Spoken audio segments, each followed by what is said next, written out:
All right. Hey, welcome to UTOKing with Greg. I'm here with Alex Ebert, a rock star and a philosopher and a musician well known for, was it Edward Sharpe and the Magnetic Zeros? Unbelievably creative guy. He's won a Golden Globe. He's been on Stephen Colbert. I'm in the presence of greatness, folks. So it's a wonderful thing. And he and I met up on Alexander Bard's list. He's got some really brilliant ideas about emergence and quality quantity, freak theory. We'll get into all that shit. But hey, Alex, welcome to the program. Thanks so much for having me, Greg. I've been really enjoying everything you've been posting and talking about, and your vitality for the whole thing. It's been really inspiring. Oh, thank you so much, friend.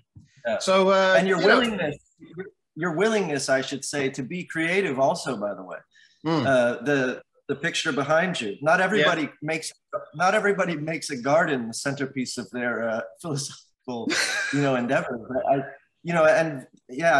love it. I love it so much. Yeah, man, there's a reason that I was in the heart of the academy and now I hang out on Alexander Bard's list. So it's an interesting journey in that regard. Not everybody in the academy thinks this way, but I believe it's really the key to the future. And that's why I get so much more enlivened opportunities to hang with you guys in that way. So let's talk a little bit about your history. Musician, philosopher, lots of interesting stories there to get to. So let's start.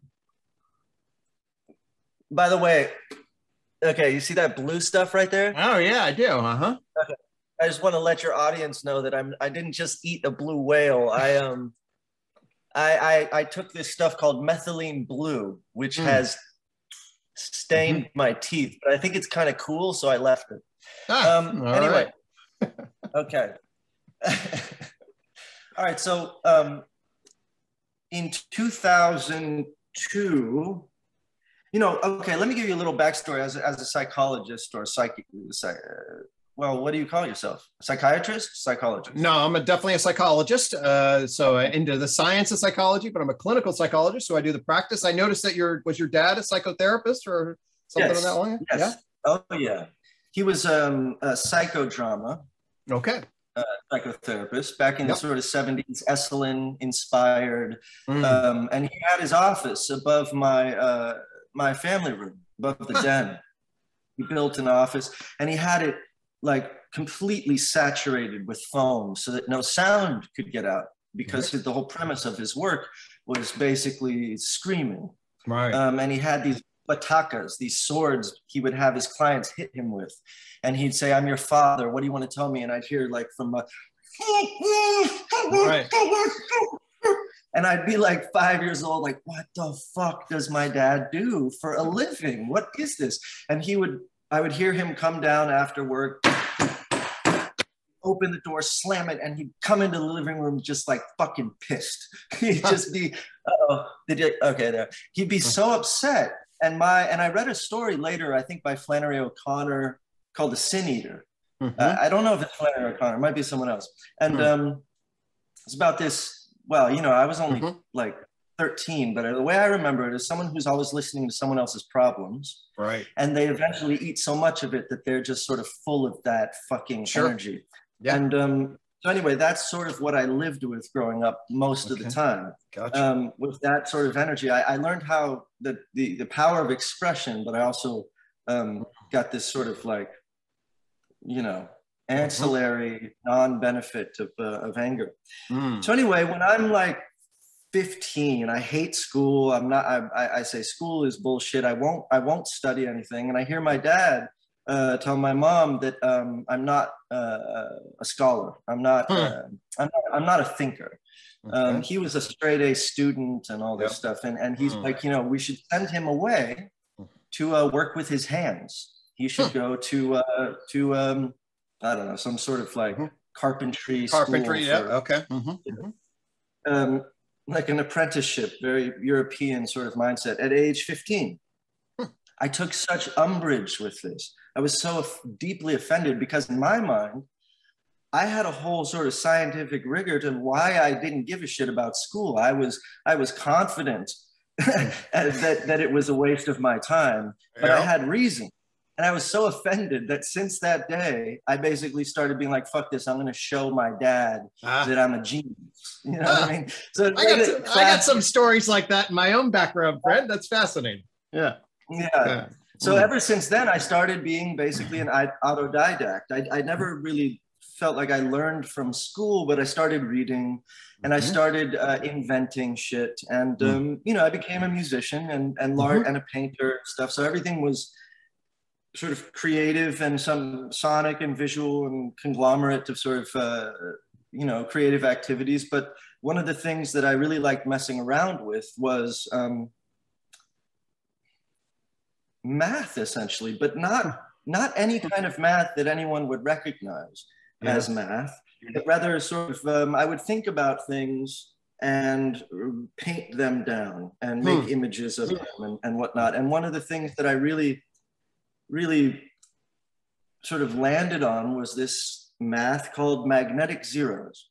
And it was a math where zero was magnetic, and I would paint these sort of like linear numeric sort of horizontal x-axis, and I'd have zero in the center, and then I'd have this pendulum essentially that would swing across zero depending on the magnitude of zero. And so I had this sort of sense of these orders of magnitude. Zero was not zero, there's no absolute zero, but rather relative zero, right? So I started thinking about this idea of magnetic zeros and this pendular activation, and I'm like, you know, that's a great name. And at the same time, I was writing this novel about this guy named Edward Sharp, who was sent down to Earth from outer space to save the world. And he had this superpower, which was being able to see everything as strings. And I didn't know about string theory yet, but he was able to play the strings and create chords and music and yada. And I would start jotting down what these strings looked like. And a friend of mine said, you know, you really should, there's this thing called string theory you need to get into. So this is 2004. Right. I went to Barnes and Noble, or no, yeah, it was Bookstar or something like that. They don't exist anymore. And I walked in and I was like into meditation. So I'm meditating. I just walk in, I go up to this, I see science. So I go up there, but then blindly, I just reach for a book, pull it out, Lee Smolin, 3 Roads to Quantum Gravity. I love that book. Yeah, it's a great book. So I don't know what quantum gravity is. I was like, okay, this doesn't sound necessarily exactly like what I'm looking for. I open it up to a chapter literally titled "The Sound of Space is a String." Yeah. And then I open up to the next page and it's drawings that are almost identical to my drawings. So then I'm hooked on physics, and I suddenly get for the first time this sense that like, oh shit, I'm onto something. Totally. And that sense of sort of like zeitgeist sync up, there's nothing that that gives more confidence than that in my mind. I love that. And you know, I get that from you, like that you're working on the things you're working on, that you've been working on them for so long. You know, when I hear your story, I'm like, oh, okay, you know, it's confirmation. So anyway, I had this idea kicking, but then I got into the band. Let me pause you right there for just a second, in terms of the deep synchronicity on some of this. So just in terms of magnetic zero, folks, I'll give you how potentially cool of an idea this is from a side angle. So when I was reading about the energy content of the universe, I was reading one of Stephen Hawking's things. It's like, well, actually it's zero, the energy content of the universe. So I'm like, wait a minute, everything's like, and then it was like, the answer is, well, because of the negative positive charge, the bottom line is, although there's certainly some issues about why, what's called leptogenesis, and why we get more matter than antimatter, and there's some curiosities about that, but basically you can think about the energy of the universe as a positive negative charge around which cancels itself out and then affords you zero. So the entirety of the universe can be framed in relationship to a magnetic zero, friend. Yeah. And I had that sense. And I remember when NASA, I really do look crazy with this, but okay.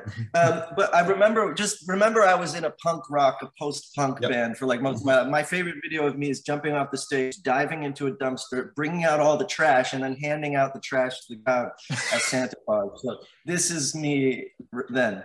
But so so NASA later, like 3 years later, tweeted out, we calculated the wind pull on Mars or something like that.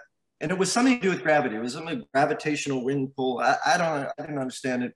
And we call the math magnetic zeros. What do you think about that, Edward Shug?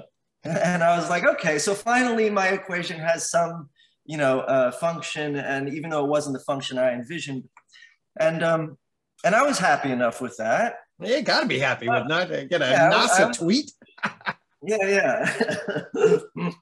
I set them up, they knock them down, So then I'm thinking more about, so now you got to understand what I'm doing most of my life at this point. I'm sitting in front of a computer looking at waveforms. That's all I'm doing that's like what I'm doing 80% of my life. I'm sitting in front of computers, mixing and recording digital waveforms, representations of digital waveforms, right? Or of waveforms, digitizations of waveforms. And everyone's seen this. It's the logo for SoundCloud. Everyone's seen these waveforms. You've seen what audio looks like because now it's sort of a meme.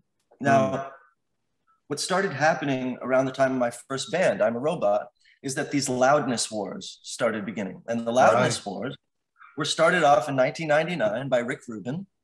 And they had been going on. So 1930, the first compressor is invented. 1937. 1940, they started using it. Abbey Road, they're in lab coats. Like back then, they're very serious about they're scientists when they're recording, and they're using compression. Now, what they're doing with the compression is taking a waveform and expanding it within the membrane of the tape or of the vinyl, right? So you have these grooves, and you have like large peak dynamics, and then you have these valleys, and you have massive amount of dynamism. But when it gets quiet, it gets really quiet. When it gets loud, it gets maybe too loud. So you don't know where to put your volume and all these sorts of problems. So they start limiting, but then they start pumping volume into that limitation. And that brings the valleys up to the peaks. You cut to 1999 and compression had gone digital, and it became so powerful that you were able to lift the valleys all the way to the peaks. Wow. And you started creating what came to be known as a loudness effect. The loudness effect is essentially that you don't have more volume at your peak volume. You have more peak volume across time. So you have more volume overall. So the effect, the experience is that you're listening to louder music. So for instance, they do this with commercials. Commercials will come on and all of a sudden they seem much louder because there's no dynamism. Now, what Rick Rubin did with a Red Hot Chili Peppers album called fucking Californication is he basically compressed every song such that if you look at the whole album, the waveform of all 10 songs or whatever it is, back to back to back, the only dynamism you'll see is in between songs. Everything else is a flat line. It's a thick flat line, but it's a flat line. And suddenly you had these loudness wars and other people are trying to be louder than them and they're trying to be louder than them. And I was in the middle of that with I'm a Robot. We actually hired like the loudness war master, whose name is escaping me right now, Chris Lord Alge. And he made our album like, super loud. But if you look at the waveform, it's a flat line, meaning it has no more dynamism, meaning if you think biologically, death. Also meaning zero, also meaning a flat line, also meaning silence. So suddenly I started to realize when I put all of this together, and I'm staring at these waveforms, I start understanding that the compression or the expansion or the saturation of oscillations within a given limitation creates new floors. Now, in music, we call silence the noise floor. You never get rid of it, right? In quantum mechanics, they call it quantum noise.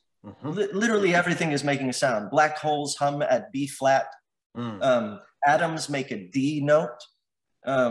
Everything is vibrating, oscillating. You can't get rid of this thing. And yet, when I was looking at them, I'm like, okay, that's silence, but you can't ever get rid of it. You get the noise to floor ratio as best as possible. But then you're creating a new flat line. Now, what is that? It's making noise. We call it a song. But what is it really? because it looks like at a distance a new equilibrium. Now I started thinking about this in terms of personal development, transformations of any kind. And I started realizing that this quantitative threshold beyond which something becomes a flat line is something that I use all the time in my personal life. It actually also explains economic paradigm shifts. It explains all kinds of shit. It explains, in some ways, to me, the premise of emergence. And so then I started learning about Hegel and his introduction of the idea that a certain quantity of occurrence can yield at some arbitrary, not arbitrary, but distinct and relative quantitative threshold, a qualitative shift into something other. And that this quantity to quality relationship, where you have enough quantitative elements creating a density of relations, as Whitehead would say, yields that it is precisely that density of relations that yields a new qualitative shift. And so then suddenly I'm looking at these graphs of music compression, and I'm realizing that they mean much more than I had originally considered.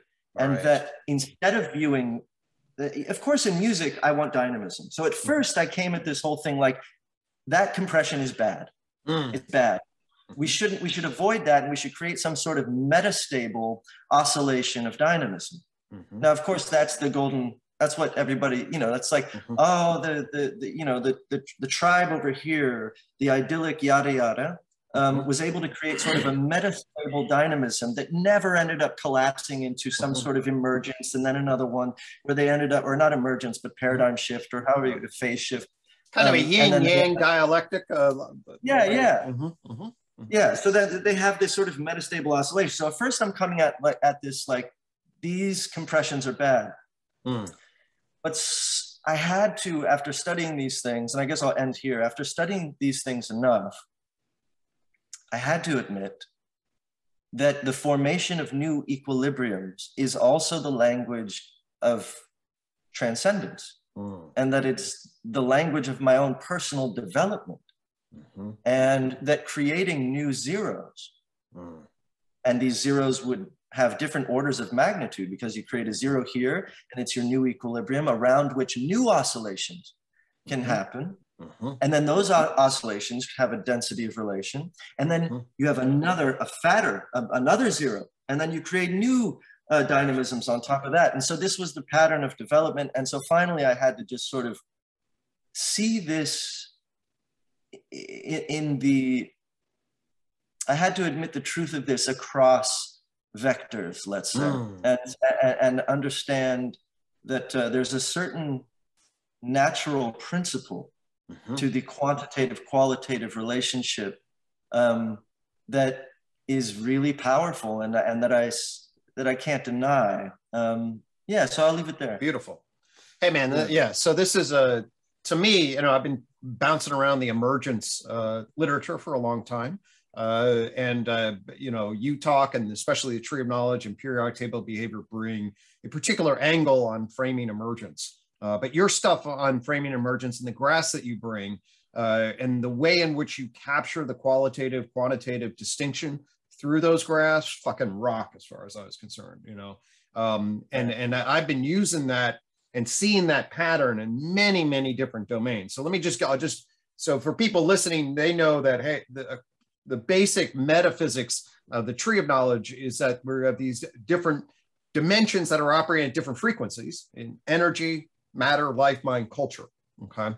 And so immediately, if you just take what Alex was thinking, think about sort of the oscillations of energy, and they get then consolidated and saturated into a particular frame that basically becomes a zero, that becomes at a new floor that becomes matter.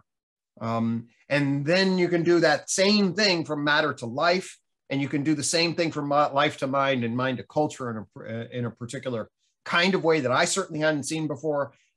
So I then saw a taxonomic framing undergirding a particular process of emergence that was totally new to me. And it actually has massive resonance because, as you know, I fucked around with this thing called the I-quad coin, and ultimately that creates a subjective mathematical relation that probably I do math similar to you. I have these sort of intuitive structures. But ultimately, this whole circular frequency sort of metaphysics into the frequency of behavior across levels and dimensions, and the shifting that you delineate across each one of those, it's just across the floors. It's really fascinating and beautiful. So I love hearing you talk about it like that, man. I mean, you know, I knew that there was resonance with what you were developing, and what's fun. Yeah, I mean, you mentioned the I-quad coin, and in a way, this stuff has like almost an absurd amount of resonance with that, especially just the magnetic zero concept of the sort of like, you know, the swing across zeros, which, you know, the I to the power of 4 obviously, you know, creates this essentially like a circular swing across zeros, and this, it's just amazing, you know, it's just beautiful that. Yeah, just for folks, I'll just hone in on that. I'll hone in on that for a second. So the I-quad coin gets birthed out of the, you know, if you know the full history, it gets birthed out of the radical mathematical humanistic equation. And that's where I created a parallel between the Euler identity, which is -1, and what I called the Henriques equivalency, which is +1. And it's -1, +1 equals 0. And it is that oscillation of really basically positive versus the void. And I see the universe mathematically through the positive void dialectic, and that actually has weird correspondences with some of the shit you talk about. Yeah. Well, you know, because I mean, what's fun about this kind of shit is that you can get into, like, we just kind of went through the basic premise, and so I'm looking at these graphs, and I'm like, okay, and then you can get kind of granular, and it's like, okay, well, let's just say I stick with the idea of oscillations. Yep. Because that's what I'm looking at, and it's waveforms and everything is vibrating, so why not? So I'm looking at the oscillations and I'm thinking about humans. And I'm like, well, why don't we just stay at 0? Why create even an oscillation? Why not just like be at total relation, be a being, forget the becoming, and just sort of be? Why this compulsion? What compulses us to extend ourselves? What compulses matter even? And, you know, like, I know this is where we'll diverge a little bit, but what compulses matter to complexify? What? Gravity? Like, okay, fine, but like, what is that dialectic? And so when I get in close, it's like, okay, well, let's just invert Hegel's sort of like affirmation, negation of negation, and go with what I experience, which is first a lack. Something about what I'm experiencing right now lacks something. I sit here long enough, I get hungry. I lack food. I sit here long enough, I lack sex. I sit here long enough, I lack creativity. I sit here long enough, something happens and triggers an action. So I start with lack, and then I go to the positive, which is what? Desire. And so I'm going lack, desire, and that's going, you know, that's getting compressed, and suddenly I end up at a 0. Okay, well, that's you know, the density of relations. That's one way. And then another fun way to think about it is, well, when I feel that lack, what happened preceding that? What happened just preceding the lack? Well, in my case, in a human's case, we may have felt something, but right after that feeling, we may have also projected in our mind the thing that we're missing. Oh, food. Oh, sex. Oh, creativity. Oh, more money, or whatever the thing is. And so what happens to that projection? And so then I end up at a theory of downward causation, where by projecting the image of the lack or image of the desire, it creates a sort of placeholder for a futuristic magnetic 0 that lives out there, because, you know, in the time-space continuum, there are a whole bunch of every whens. You know, time has this sort of existing quality across future and past, but whatever. Putting that aside, I project my desire. And then what happens to it? It aggregates my attention. And the more attention I put on it, the closer I get to it. And the more attention I put on it, the closer I get to it. But what is that relationship between having a vision and getting closer to it? Is it simply is it simply desire, or is there a downward causal effect? Is that thing, that projection, pulling me? Is it itself aggregating gravitational force and yanking me towards it? You know, when I think about storytelling and we think about these narratives, it's like, you know, very often in paradigm shifts, the narrative is projected before the occurrence. Capitalism is a great example of that. There's so many examples where it's like, I mean, communism, where you project you write a book, you say, this is what it would look like, and then it starts to aggregate attention. Now, the object becomes a sort of super object you know, whatever, a meta object anyway, but a gravitational force seems to be occurring. And so there's this idea, and that's where magnetic zeros comes in, is that in the projection or in the sense of lack, there's a downward causation that the zero, which is existing futuristically, is exerting on the present or on its past and pulling us toward it. And so there's a lot of fun ways to start to pick this thing apart and examine the operations that yield really fun concepts. Totally.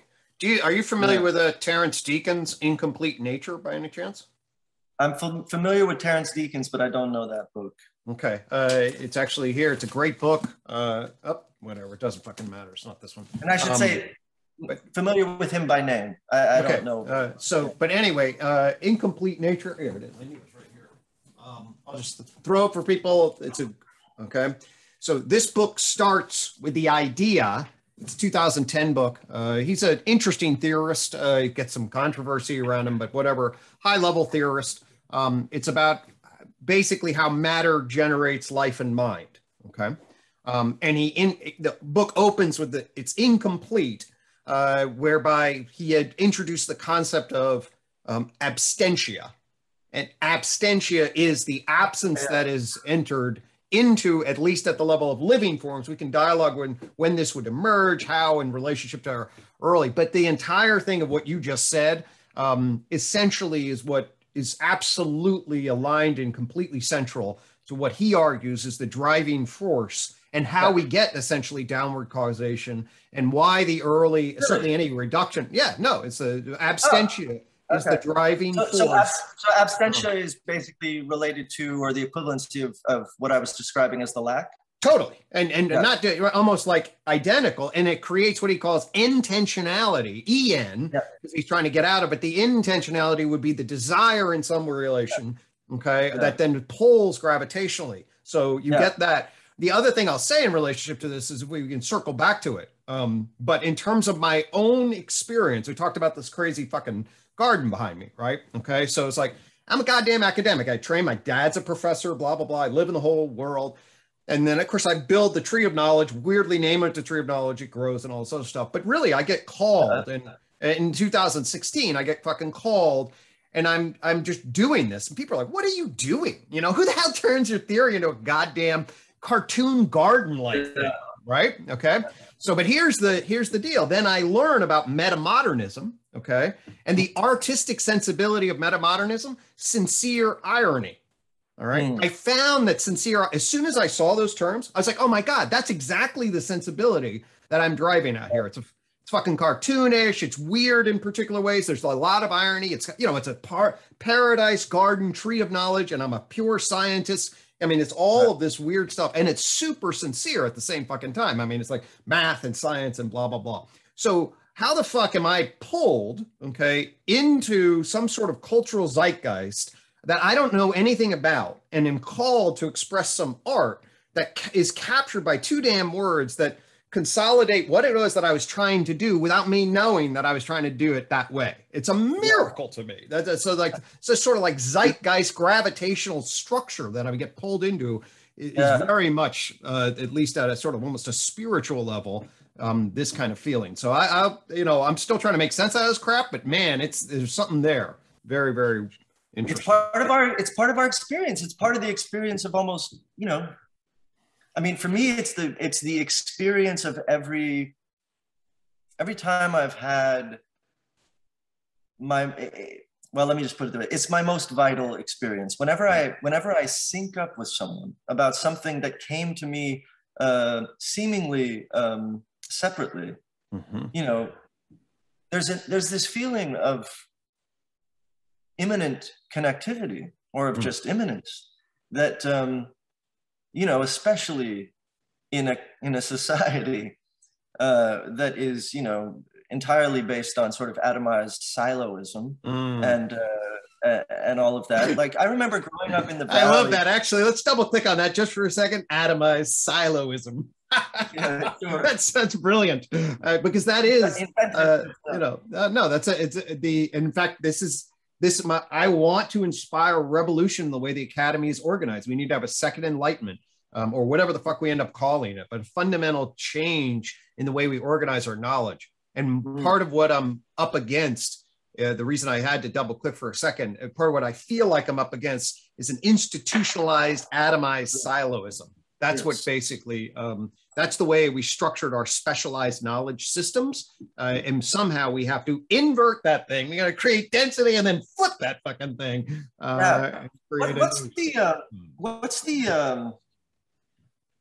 What's the main hurdle to that? Obviously, like what? Or let me backtrack further. What? I mean, obviously, specialization has its obvious, you know, but in the case of like sort of concretizing those specialization verticals and making them impermeable, what is it? Is it just ideology, or is there something to do with economics there that's preventing that, or it's just ego? What's going on?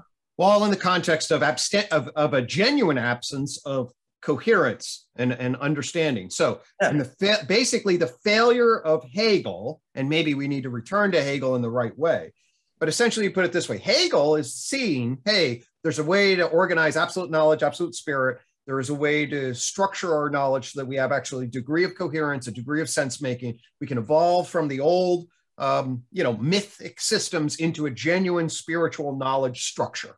Okay, that's afforded in the Enlightenment until he overshoots and it's not quite right. And remember, Hegel didn't even know about Darwin, so you know, the infrastructure, as brilliant as he is, and you get then the Nietzsche critique basically is predating this by a century. It's like this fucking metaphysical. It's a you know, boy pharaoh pillar saint critique, Nietzschean critique to pull from Bard, okay? And it can't hold the specialized knowledge. It doesn't have the capacity. It doesn't have the balance between the unity and the pluralism that affords an effective dialectic. So essentially what happens is the center crashes. It's what I call the Enlightenment gap, okay?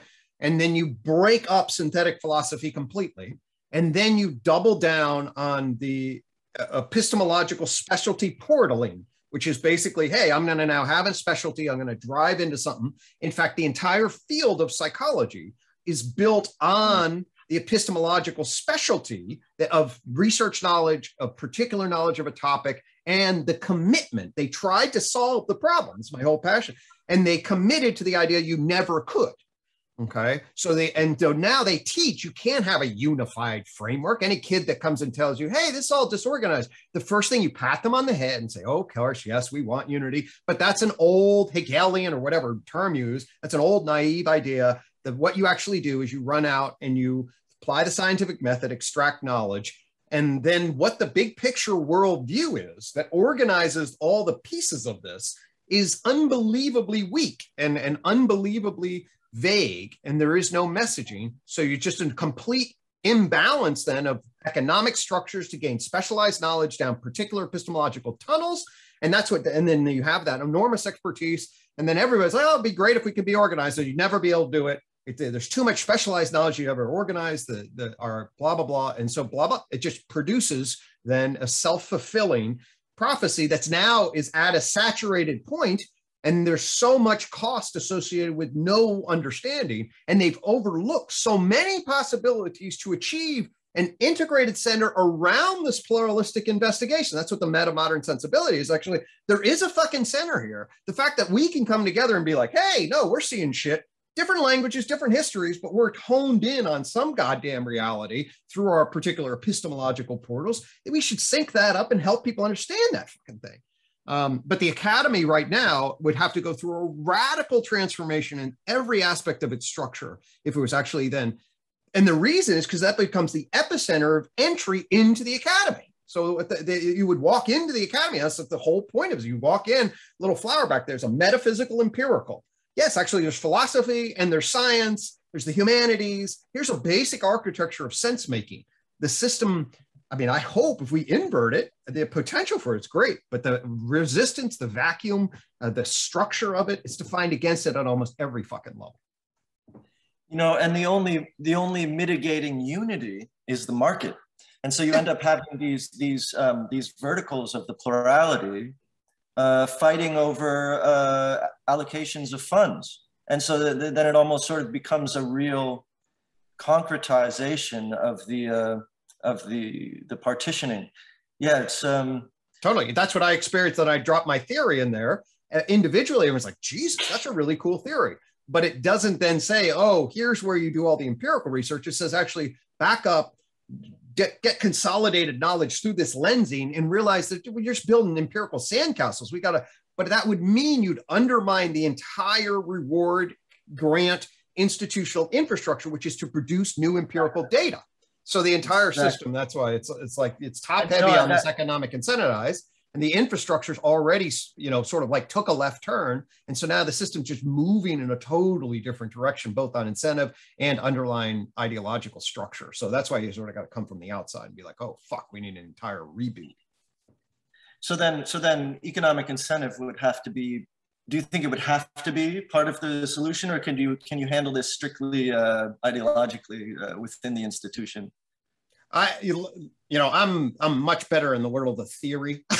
You know, that's why I work by my fucking self. I build a super cool theory. I can connect with people. The actual, we have to, for me at least, I got to know the limits of my expertise. The actual mechanisms to afford genuine systematic institutional change. What are the economic leverage? What are the marketing elements? What are the shortest line to transformation? I got notions about that shit, but actually we need to have we need to try out lots of different stuff. You have to have people that are much more inclined towards actual movement change, that are charismatic from the outside. You need to see a lot of different things happen. And God only knows if I understand exactly what would be involved in it.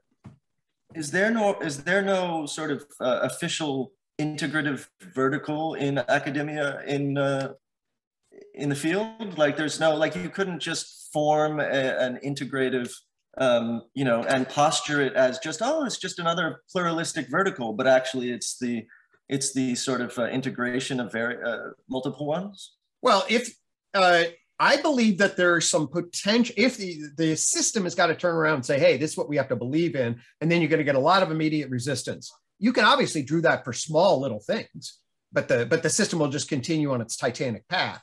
The question is whether you can actually harmonize the system around that vertical so they actually speak the same basic structure. Now, I believe that my whole point about the tree of knowledge is that matter, life, mind, and culture with an energy base affords a novel stacking that's consistent with the great chain of being that's actually embedded in, and I can update it with modern science. You actually do that, you get an updated modern big history. You see big history is trying to do pretty good stuff. I believe that the conceptual infrastructure for the answer to that would afford that integrative force is present. But you need more than that. You need to be able to have the leaders figure out how to, get 6 Ivy League presidents at Harvard and Yale, and then all of them come together and you say, hey, this is actually the institutional architecture we're going to build our academy around in a particular way. You get that happens, the College of Presidents or whatever, university presidents, you get some sort of, power broker structure, delineating that kind of thing, you can get a change. But until that, it would just be a drop in the institutionalized bucket. I mean, I think that that's where emergence has its most power. Well, one of its effects would be to demonstrate the integration, especially, for instance, so in the freak theory stuff that I was, talking about, I mainly went horizontal and showed, with my hands, right, in equilibrium, oscillations, condensation.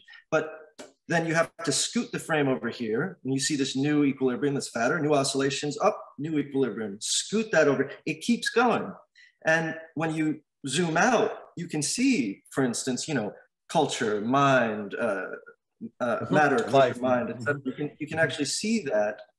And once we start to see that this, and that's by the way why I insist on not simply depicting large emergence or strong emergence, but I also like depicting how a pickle is made, how our food, we get hungry, we have a desire, we eat, we masticate, it goes into our stomachs, it gets digested, turns into chyme or whatever it's called, comes out as shit. It gets compressed and congealed and all of these things compacted, and you shit it out. We have to understand, I think, that there's relevance to patterns across vectors, that those patterns across vectors are not simply subjective faults, but fucking clues that have been left to us. And that if we decide to ignore, the wisdom of ignorance is awesome, right? Because you can't go wrong. And it's super attractive, but I think it's incredibly pessimistic and non-courageous to negate the clues you do find, just because you might be afraid that they might be wrong because people have been proven wrong. It's like, there's a certain distrust I have of out-of-hand distrust, right? Because I think it's just so incredibly safe.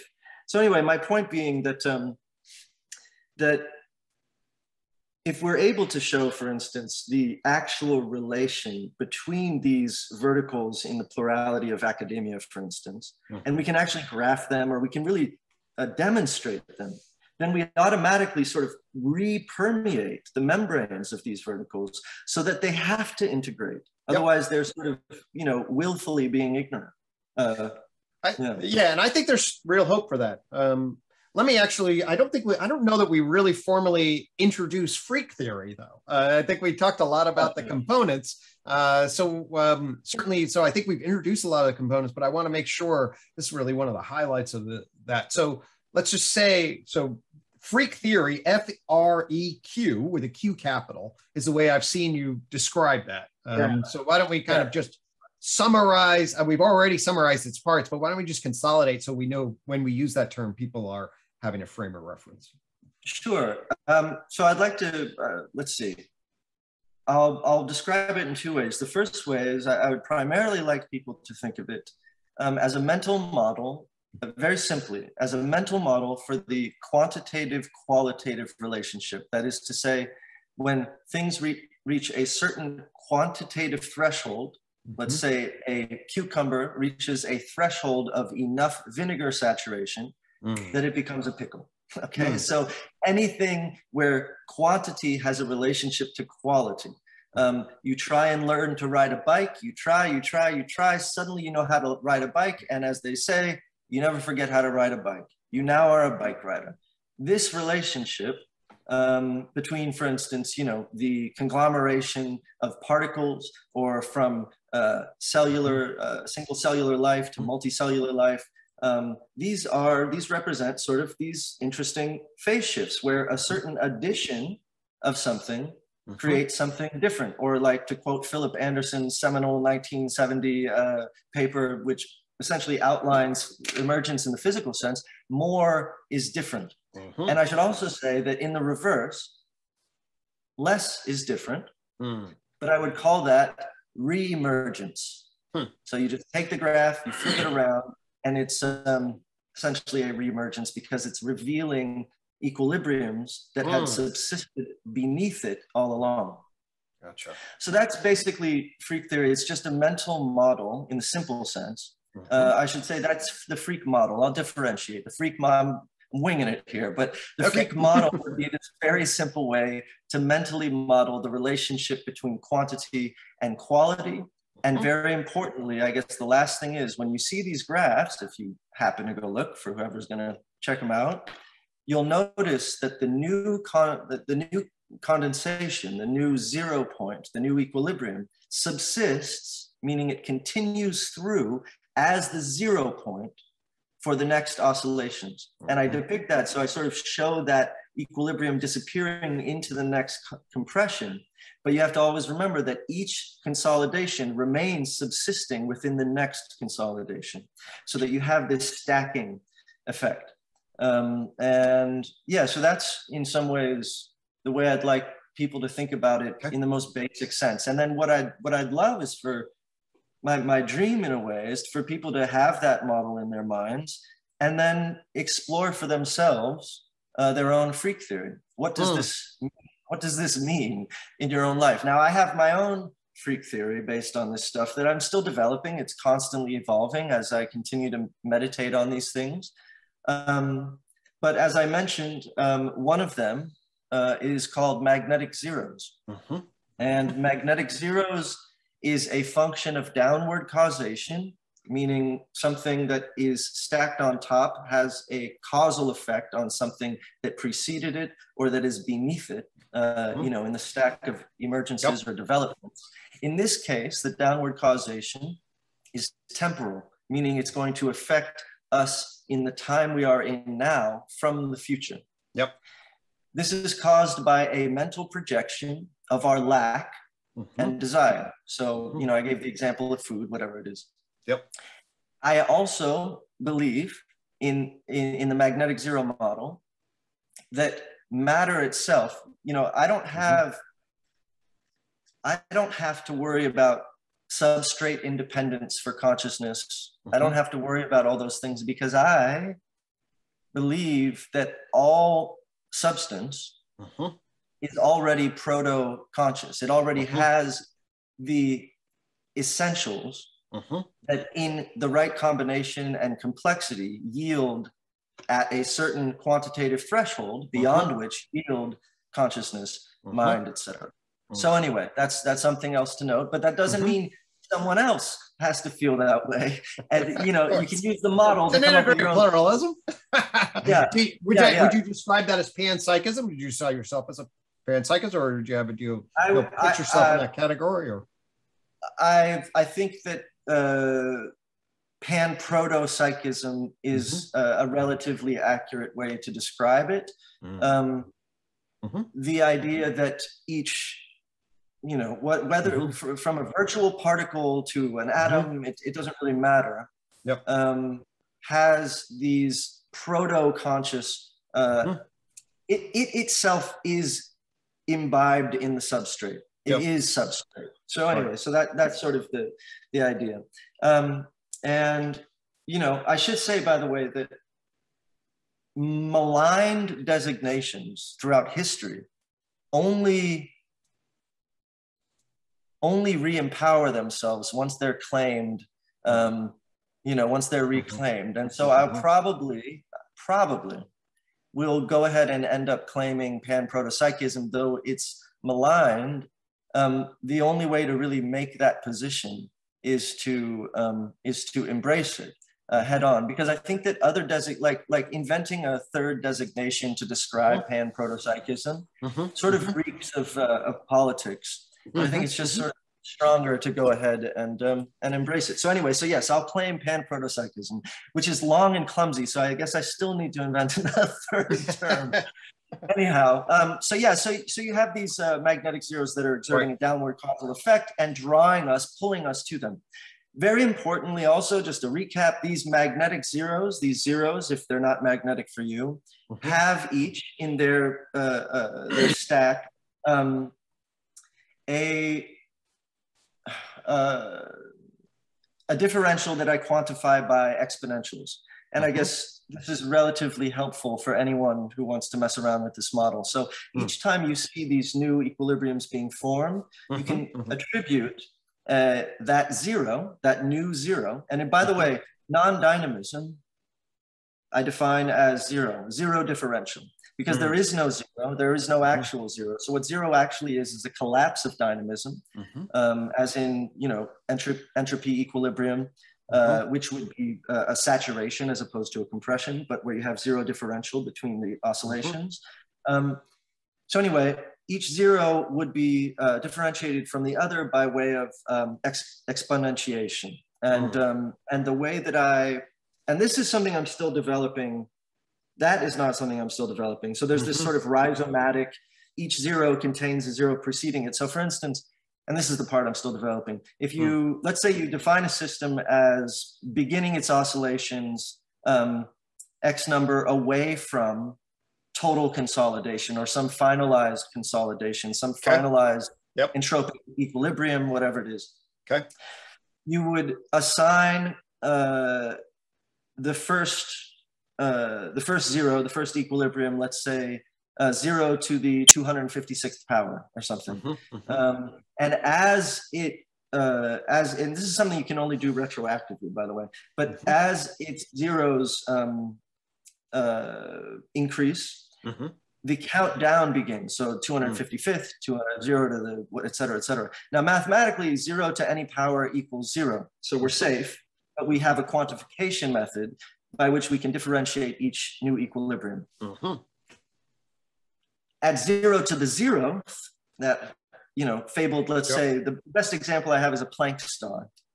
So a Planck star creates a supernova event, or it's not a supernova, it's bigger, it's like a Big Bang, where the total compression of matter to Planck length scale immediately explodes and immediately sort of recombusts.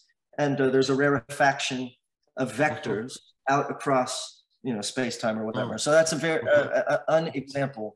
But I do think that I'm developing examples from my own life where, you know, we've experienced probably where we've become angrier, or we started a resentment, we're getting angry, we're penting it up, we're angrier, we're not expressing, we're penting it up, we're not expressing, we're angry, and all of a sudden we explode.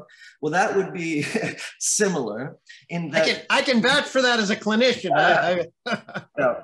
So that would be similar where a compression, an internal compression, we have, by the way, two things that are required for compression. So I can get into various operations of freak theory, which are for me the most interesting. So we have the model, but for me, again, getting granular about what creates what is really interesting to me. So when we have, you know, compression, for instance, and we unpack compression, now compression in the context of anger is like, well, you need a membrane then, because you can only compress something that has a sort of a limited membrane. Well, apparently I have some fucking anger capacity because I reach a break point, what Marshall McLuhan would call a break point, and he's describing emergence too in that case, beyond which a qualitative shift happens and new oscillations have to emerge. And the qualitative shift is suddenly I'm willing to express myself, and the new oscillations are all of that, you know, whatever, rage or whatever it is. So anyway, there's some membrane or capacity that I apparently have, and I don't know if it's a psychic field, I have no fucking clue,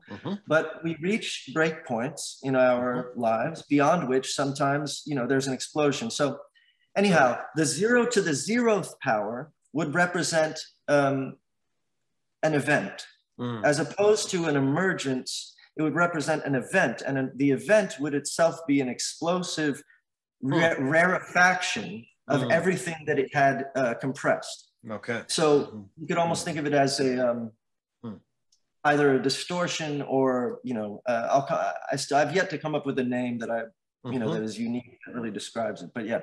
Right.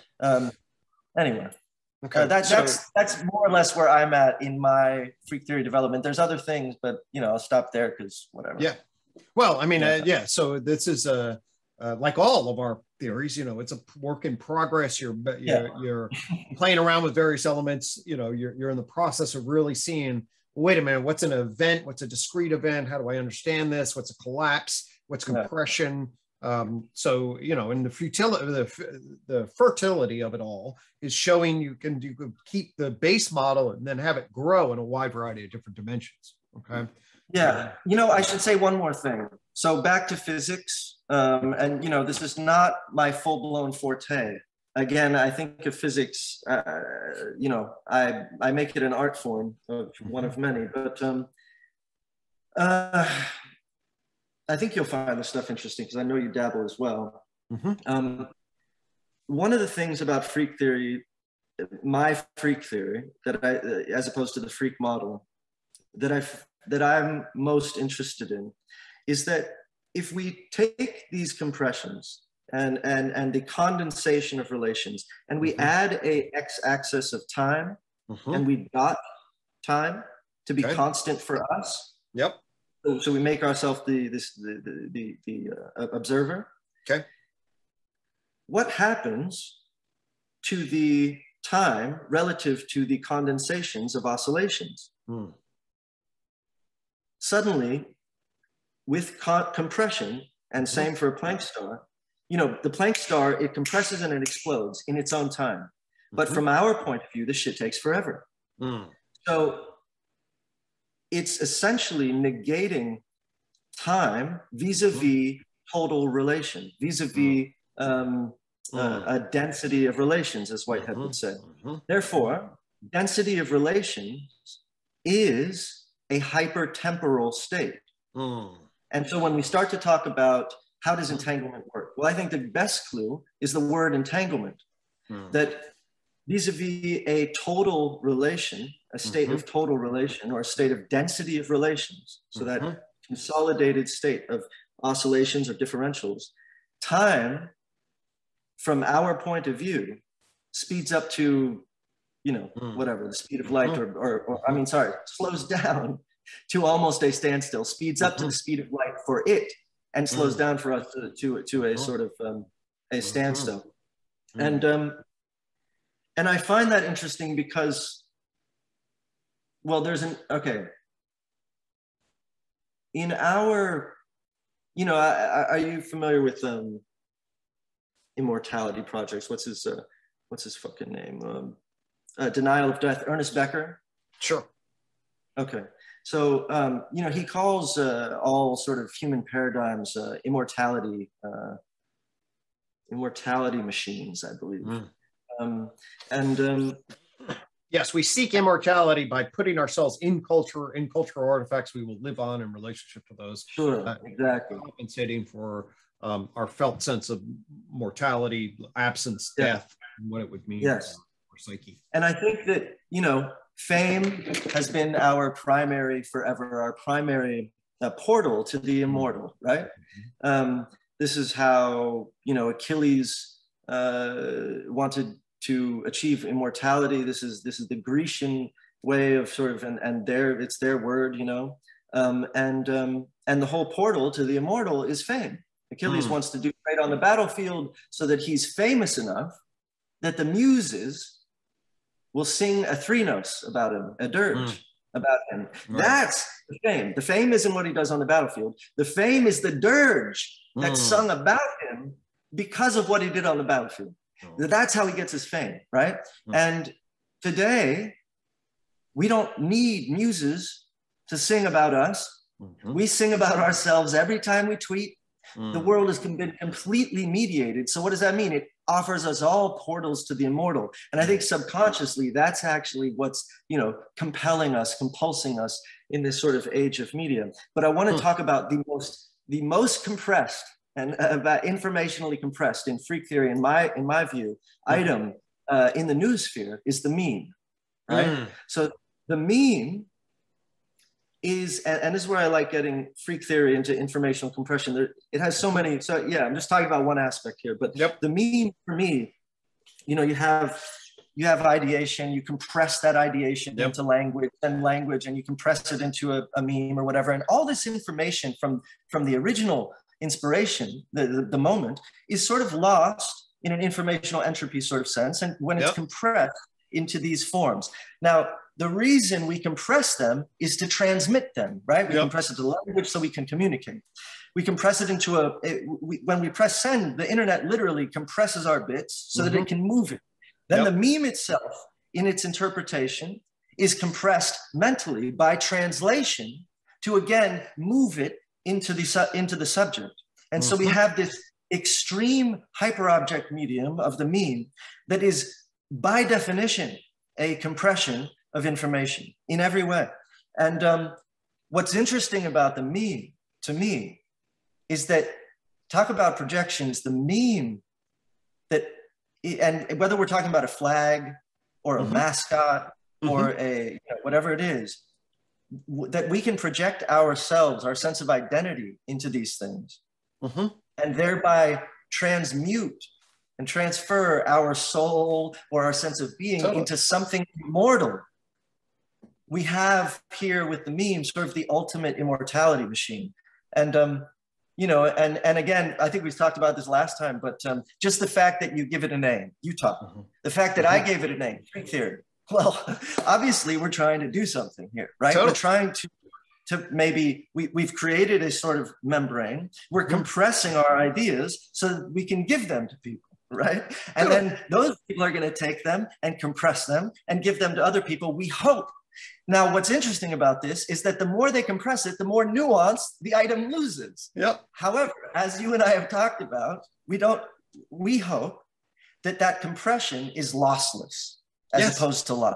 And that somehow we can create compressions that are lossless and that they look like these sort of unanalyzable synthomes, like Lacanian sort of like greased up synthomes from a distance. But if you get inside of them, all the nuance is somehow preserved. It's like a zip file.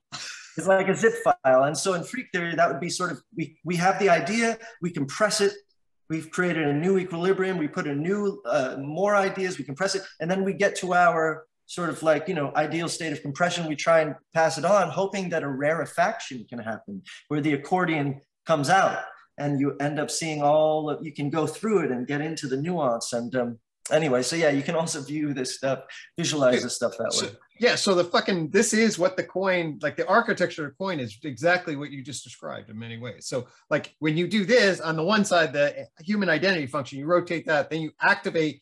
Okay, now that serves as a compression for your self-consciousness, your human identity function, and then your place in the world.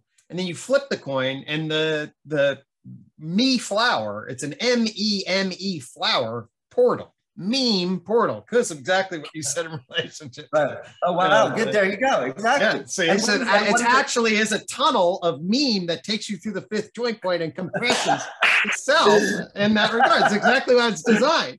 That's awesome. I love it. So when you're beam me up, Scotty, where does it take you? It takes us into the fifth dimension. It takes into which is the singularity on the other hand. So in terms of another thing, the abstention that's calling us. So one of my most the most empirical spiritual reality, which is exactly all the shit that you're pointing to in many ways, is my relationship to the singularity. Okay. So the singularity, which would be basically the compression of all of our culture, then down compressed into a flat line, then ultimately then affords the next floor. Okay. Yes. And that's the global brain moment. That's the global brain moment. Exactly. Yeah. And so I did the whole Tree of Knowledge thing, 1997, stone, boom, boom, boom, pop it out. And like, oh my God. And then 6 months later, or whatever, a year later, whenever the fuck it's like, what the fuck are these things? Okay. What is matter? What is life? What is mind? What is culture? As these cones coming out of this. And then it's like, God, well, definitely life, mind, and culture emerge out of as novel planes of frequency behavior, okay, as dimensions of complexification that are mediated by information processing and communication. That's it. So you get DNA, RNA cells, you get brains in animals, and you get language in people, okay? And that's culture, person, mental animal, cell, life. And so each one of those is these networks. Well, then if you're like, well, if the key then is to lay down an information processing and communication network that affords a macro level exchange and dynamic, well, fuck, the 20th century lays down the internet. It lays down artificial intelligence. We create our systems of information interface, and the global sensorium is now getting laid down. So it's like we've laid down the nervous system just before the Cambrian explosion blew brains into the world and created animals. And just before our symbol hanging turned into propositional language and created culture, well, we now created the internet. And now the 21st century is going to be the portal through the internet. Okay. Yeah. And I was like, oh, well, that's got to be the fucking fifth joint point. And then the question is, can we thread the needle, okay, through the fifth joint point?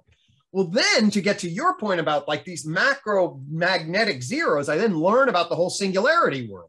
Okay, so the singularity world is checking the compression of inventions, how fast they actually happen, and time between inventions is shrinking. Okay. All right. So the speed with which new shit's happening is happening faster and faster and faster.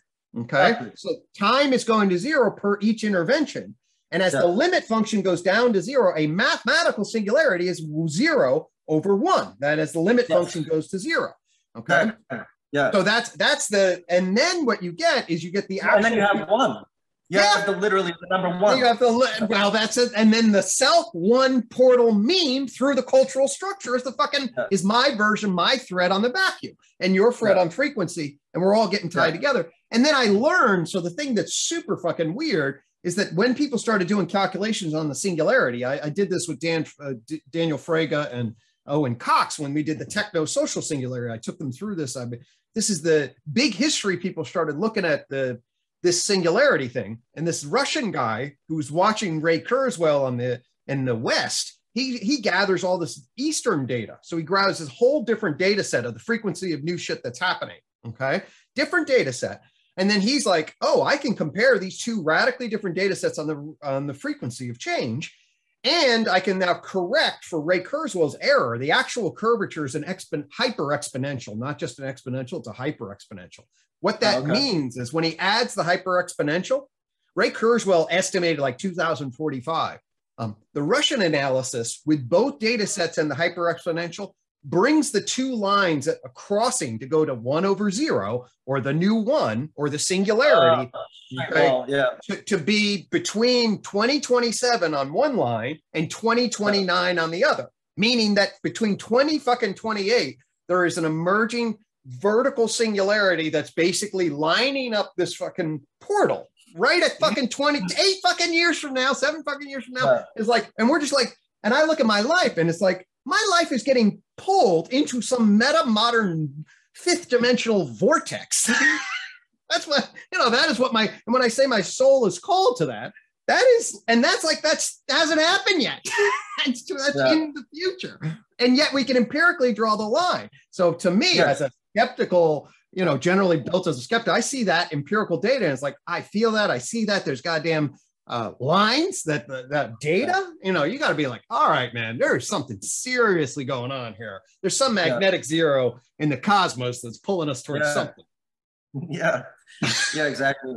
It's funny because it challenges, as you're talking, it's such an interesting paradox linguistically, semiotically, in the sense that, and ideologically, in the sense that what the stories, the narratives, the potential zeros out there vying for our attention. And by the way, this is sort of, when we talk about these magnetic zeros out there, or these memes out there pulling sort of this downward causal effect, we're talking about,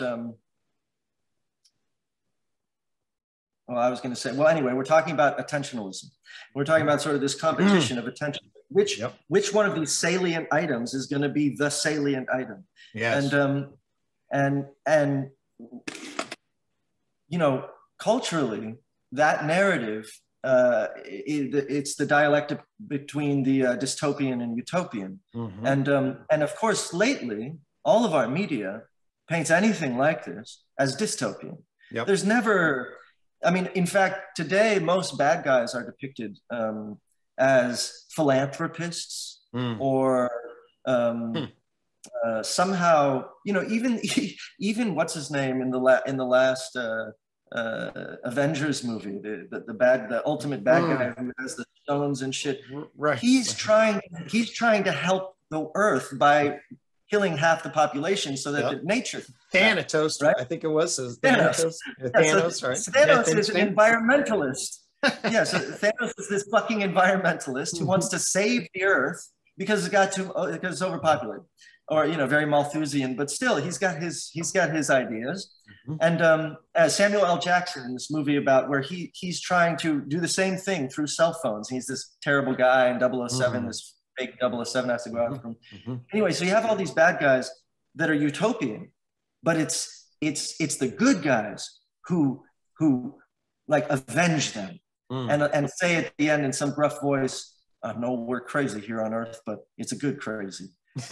There's this embrace of the self-destructive whatever that is itself sort of almost a dystopic inversion where it's a very confusing. So as you describe this, what we're describing, when we describe a singularity of commonality, it's very communist. It's very lockstep, and it's a march of sort of like some kind of unified. Now there of course would be plurality, and maybe we're working in harmony, and we each have our vertical, but they're all permeable, and we're communicating like fucking mycelia or something, and that's obviously the utopic ideal.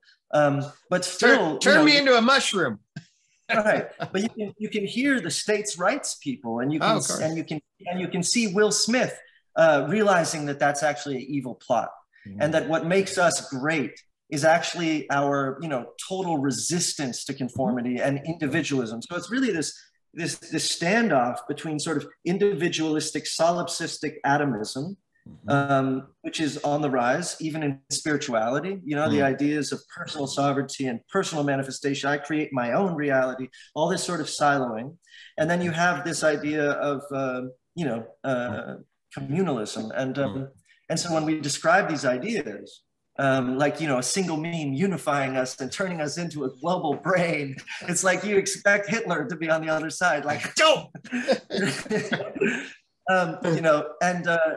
And yet there's something inexorable about it. So I think that one thing that is really on my mind lately is, and I think incumbent on all us, regardless of what memes we create, if it's a brand, if it's something we're trying to sort of create a compression and people are going to turn it into an immortalizing machine and we're going to put our identity into it, what is that brand? Because that brand is going to end up being the steering wheel of everyone who's associated themselves with it. So, it becomes very political very quickly. Totally, man. Yeah. And in terms of my own experience of that. In fact, I was reflecting on this. I made a post to the Theory of Knowledge listserv because I listened to Zach Stein. He was talking about propaganda and education. He'd shared on Jim Rutt's thing.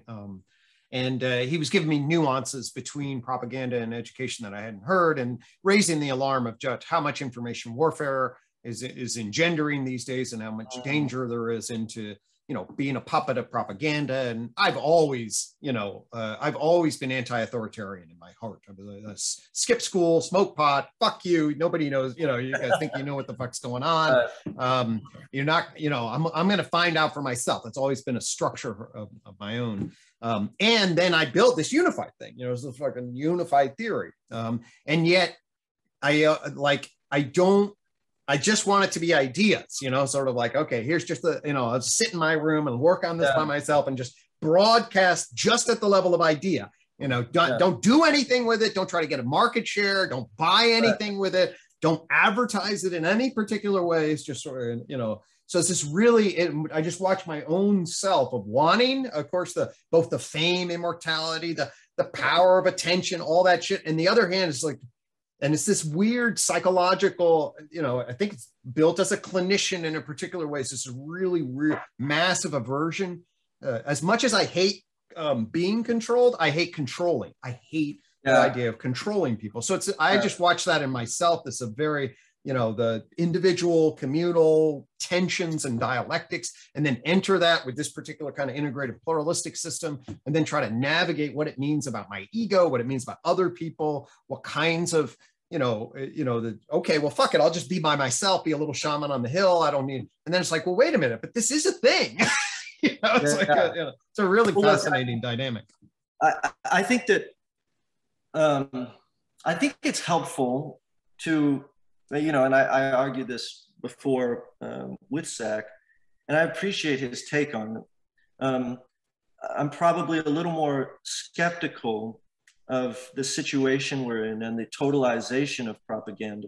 But I'd also say that I think that identity itself, let's say waveform collapse, is can be read as a misrepresentation of its own total self, or of the total self, let's say. And that in that alone, justification system is immediately kicked in, whereby identifying as anything requires a sort of abstraction of self that is necessarily more narrowed than the total self. Mm. And also, by the way, you know, the idea of wanting to share stuff, even if we want it to just be ideas or whatever, you know, collapses, sort of almost gives us a sense of being that we couldn't get if we had not had someone observe us. And so creates, again, sort of an identity. So anyway, all that to say that in some sense, I view the way out as the totalization, the condensation, as opposed to trying to create a metastability of education, allowing propaganda, which has infested the dynamic and the dialectic, so that each side thinks the other is propagandistic. Right. So that if you take the total sense of propaganda, all the information has almost been entropically permeated, evenly distributed across all information as propaganda by the other sides exerting equal and opposite adjudications of the other's propaganda. So anyway, that you have a sort of a new equilibrium by way of permeation or saturation that itself can be allowed to be a noise floor, so that then we can create or have a viewpoint or a new zero, that then we can create new oscillations. It's like, you know, allowing yourself to become so sad. There's this great Osho meditation. You know, I'm sadder, I'm sadder, I'm sad. No, I'm sadder than that. And suddenly you start laughing and you're just like, oh, because you've expelled and got to the point of sort of absurdity. And right. You know, and at that point, you know, we can have some sort of a sense of the witness.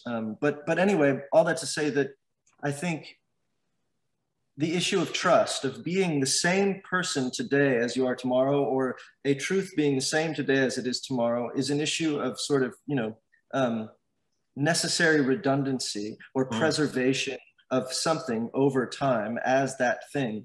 And you know, there's something fundamental to our need for trust that itself needs to be rearranged. I really firmly believe that we need to become, we need to sort of invert or expand our relationship to trust to include dynamism itself, so that we don't feel like we have to be the collapsed person that we are today, tomorrow, in order to sort of be referred to as trustworthy. But that there's a certain, like in my career, the things that have made me most alive are the moments where I said, fuck this, I'm going to do something else. I was like, I've had enough of this identity. I now feel jailed by the identity I've created. This has run its course. I've done this enough that it's created a flat line. And now I need a new oscillation. And so I think that that's the case with propaganda right now. I really do. Not to say I'm not hopeful that truth can come about, but that once nobody can tell what's true at all, and we no longer have this fiction that we can, I think that then we, ironically, will be able to. Well, I think that's a really nice summary of the flexibility and utility of freak theory. If you just listen to the way you describe just a number of different phenomena there. And this is why I've been really fascinated ever since I started to pick up this language and mental model. The different facets that you all of a sudden afford yourself on quantity, quality, transformation, change, identity, framing. It really is a beautiful mental model tool, friend. So awesome. I'm so glad you did. It means a lot to me. I'm glad that it's been even remotely, you know, incorporatable. So that's cool. Yeah, definitely. What's your kind of one of the things I like to check with people, especially as we now, you know, begin to get to near the end. These things usually go about 90 minutes or so, but I still have a few things. But where are you in terms of your career, in terms of your work, in terms of your vision? Can I get a sense about kind of what's... That's a great, actually so I was talking, you know, oh, fuck it, I need to do something else. I had that recently about 4 years ago. We had toured and fucking toured, and it was building, and I was getting like, and finally it just like, it flatlined for me. And I was just like, I need to create space. I need to I need to sort of, you know what it was actually in freak theory terms, it was a rarefaction. It wasn't actually a compression. I had been at sort of this metastable, but it was building up at me. And I needed to allow those oscillations to die so that I could sort of rarefact myself back to a sort of subsistent equilibrium, some place that was not fame or iterating on success or, oh, you've done that, now do this other thing that's very similar to that. All of this sort of like redundancy of oscillation itself was really deadening. And so I stopped touring. I told the band that I no longer want to do that. And it was a very difficult conversation because I bet, you know, their own interests are at play. And so I had to weigh all this really carefully. But man, I had, you know, I don't know if you've ever had this, but maybe just before, maybe, you know, you had a compression before feeling like, okay, I'm going to leave, you know, or change my relationship to academia. Sure. But doing something that is deadening, of course, if you don't absolutely have to for your survival and whatnot, if you do that long enough, you start to really feel like you're making some sort of existential mistake. Right. And I started to just feel that, and I had to honor that. So anyway, I stopped touring, and I basically started just like returning to that state when I was 24 and inventing magnetic zero math, where I didn't have any fucking reason. There was no application for this math. I'm just having fun, imagining shit, getting excited about the world, and doing stuff that has almost zero economic value. No, it couldn't possibly make me famous. There's nothing about this that almost anybody even understands. I'm doing it because it's what's inspiring me, and I'm entering this world, and I'm honoring my muses, and that whole, you know, and of course that's very privileged and yada yada, and that's all given, you know, and I'm very happy to have that space. But given that I had that space and that I used it, what ended up happening is that eventually I got back into, I started scribbling. I bought like 12 whiteboards, and I'm just scribbling all day. It's filled with shit that means, you know, nothing to 99.999% of people. And I don't care. I think it's important. I think it's important. I think it's beautiful. And so that's what I'm working on. So I've been really, you know, just writing, and I'm scoring a movie. I'm also making 3 albums at the same time. One of my favorite things to do is to move from thing to thing. I've been writing a book on cool and status anxiety for the last 10 years, but it's not procrastination. It's sort of like multiplication. I just really love going from this thing inspires that thing, and that thing inspires this thing. I'm so fucking glad I didn't put that book out yet. I've you know, learned so much over the last few years, and so I'm just working on a bunch of stuff, albums included, and probably though, you know, it's interesting. I work on music and I'll be like, oh, this is cool, but it's not as fun as when I just sit down and write or think about, ooh, what am I going to talk to Greg about? Okay, you know. That's the most fun thing, you know, like that, because it brings me back to that full space where my thoughts are not bound or compressed into one given medium, but my thoughts can remain dynamic and sort of float and express themselves in the way that they want to. Right. As opposed to me like, oh, I have this idea, this thing, oh, I'm going to compress it into a song. Or these ideas are just kind of like these, you know, and they'll find whatever form they want. And so there's something really childish and invigorating about that. So that's where I've been at. Beautiful, man. I mean, to me, that's you know, when I talk about sort of what are you doing in the garden? It was like, actually for me, it was just sort of, I'm following a soul spirit dimension here. It's just sort of, you know, there's something that's pulling me, and I'm fortunate to be at a place, you know, I'm in my case, full professor. I did my thing. I get to do this. So it is a privilege. But it's a glorious thing, and there is an innocence to it at some level. You know, you drop in, you can be playful. So I love to hear that. You know, that you found, you know, that kind of line of your thoughts finding their way in the dynamism and making that existential choice that afforded that to come to life. So. Yeah, it's so fun, man. It's so fun to give yourself that agency. And it comes all the way back to like when my dad was like, you know, he can't use his mind or whatever. And it's like, you know, it's fun because that was this whole journey, bringing it back, has like been, in some ways, especially being really, like I was a true cut up at school, but again, with a philosophy of like why I was a cut up. and yet I couldn't convince anybody of that. Everybody just thought I was dumb. And my dad thought I was dumb.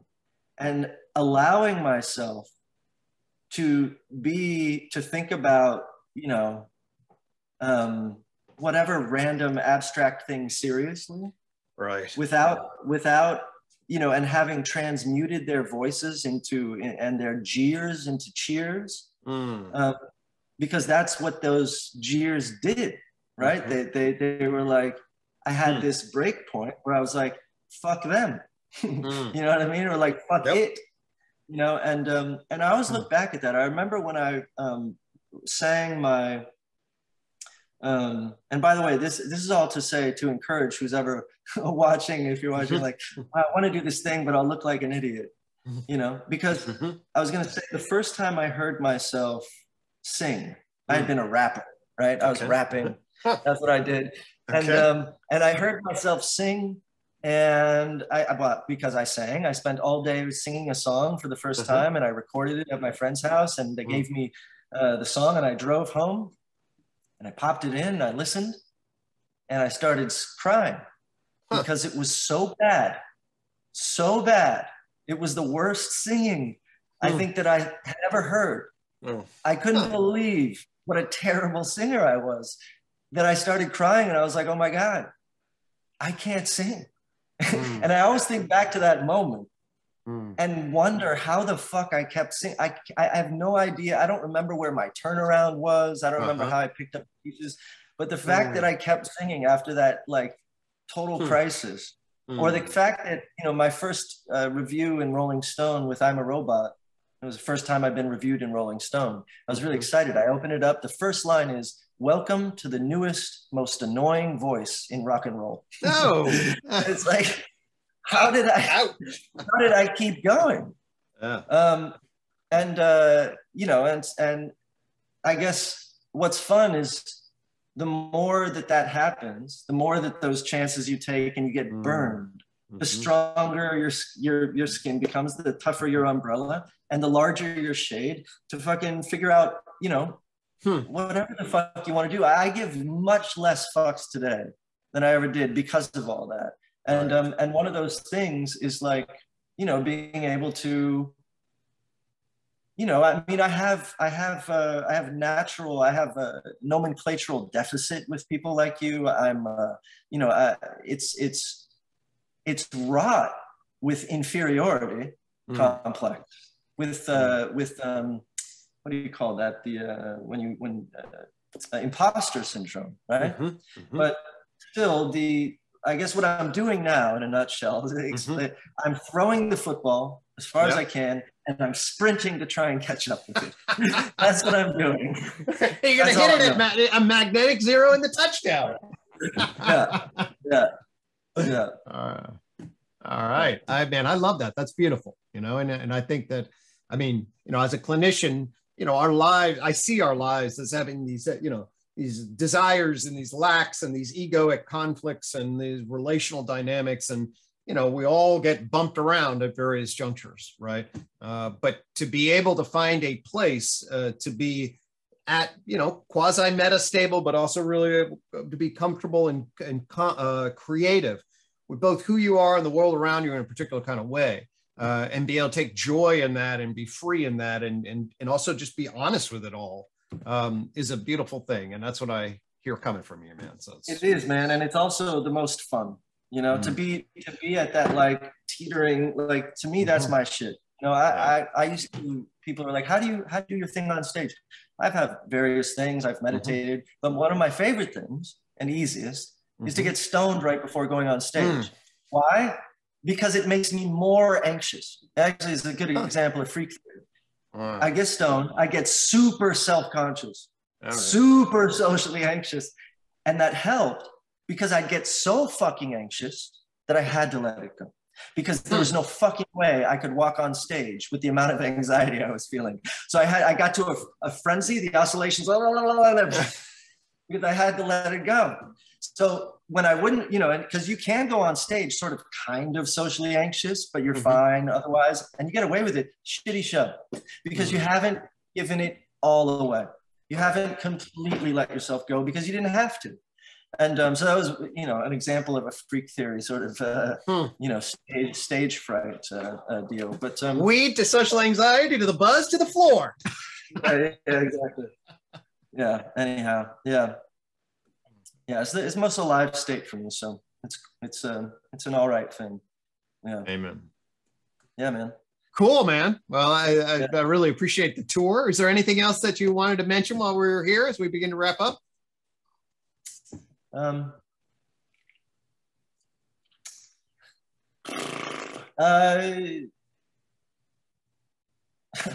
No, not really. I feel like this has been insanely comprehensive as a conversation. Yeah. Sweet. Yeah. I've deeply enjoyed it. No, it's got lots of resonancies across lots of different frequencies, Fred. And it's rich, and at the same time, a kind of a singular tone. That's a nice dialectic, and so we'll wrap it up with that. And thanks for coming on, and we'll continue our dialogue. I know you're going to have some podcasts with other people, and I'll continue to you know, be honing in on FreQ theory, be sharing UTOK, and we'll consider where these little crazy little threads of ours. You know. Likewise, man. Likewise. Yeah, I'm looking forward to all the things you've been putting out and been loving them. And yeah, I'll be keeping an eye out for all that. Right. Yeah, man. Good to talk to you. All right, man. Wonderful. Right, cheers, Love talking with you. You take care. All right, man. Likewise.